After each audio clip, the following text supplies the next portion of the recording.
నమస్తే అండి. ఈరోజు మనం అపూర్వ పంచతంత్రపు కథలను చెప్పుకుందాం. ముగ్గురు మూర్ఖుల కథ. సార్వభౌముడనే రాజు సుఖ సంపదలతో తొలుతూగుతూ ఉండేవాడు. దాస దాసీజనం, షడ్రసోపేతమైన విందులు, రథాలు, గుర్రాలు, ఏనుగులు, సైన్యం మొదలైన వాటితో కలకలలాడుతూ ఉండేవాడు.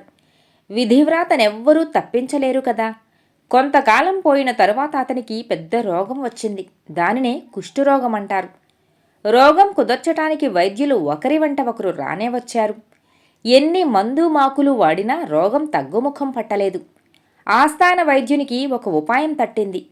మహారాజా, నేనొక చిట్కా చెబుతా, వింటారా అని ప్రశ్నించాడు.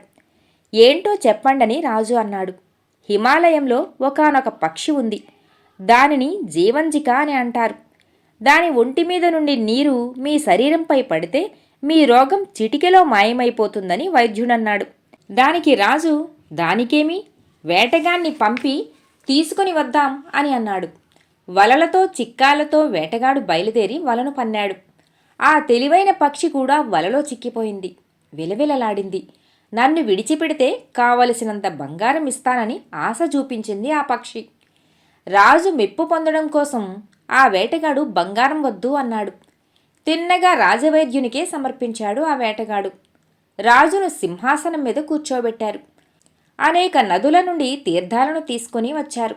వైద్యులు కుడి చేతితో పక్షిని పట్టుకుని రాజు నెత్తిపై పెట్టి తీర్థంతో దానిని తడుపుతూ రాజు నెత్తిపై ఆ నీటిని పోయటం ఎప్పుడైతే జరిగిందో రాజుకు వెంటనే రోగం తగ్గిపోయింది. వైద్యునికి అనేక గ్రామాలను రాజు ధారాదత్తం చేశాడు. ఇక పక్షి అవసరం మనకేముందని దానిని విడిచిపెట్టారు. అది తుర్రుమని రాజభవనంపై టీవీగా కూర్చొని పకపకా నవ్వింది. ఓ మహారాజా, మనం ముగ్గురు మూర్ఖులమే, ఎట్లా అంటావా, విను అని ఇలా చెప్పసాగింది. నేను తెలివైన దానినని విర్రవీగుతూ ఉండేదాన్ని. వలలో చిక్కడం నా మూర్ఖత కాదా? ఎంతో బంగారం ఇస్తానని ఆశపెట్టినా వేటగాడు తీసుకోకపోవటం వల్ల అతడు మూర్ఖుడే. మహారాజా, నీవు మూర్ఖుడవే. కారణమేమంటావా? నన్ను చంపకుండా విడిచిపెట్టావు కదా. దానికి రాజు, విడిచిపెట్టి నీకు ఉపకారం చేశాను కదా అన్నాడు. అది కాదయ్యా, నన్ను చంపి తింటే నీకు ముసలితనం చావు కూడా లేకుండా ఉండేది. ఈ విషయం నీకు తెలియకపోవటం నీ మూర్ఖత అని చెప్పి తుర్రుమంది పక్షి. కథ సమాప్తం.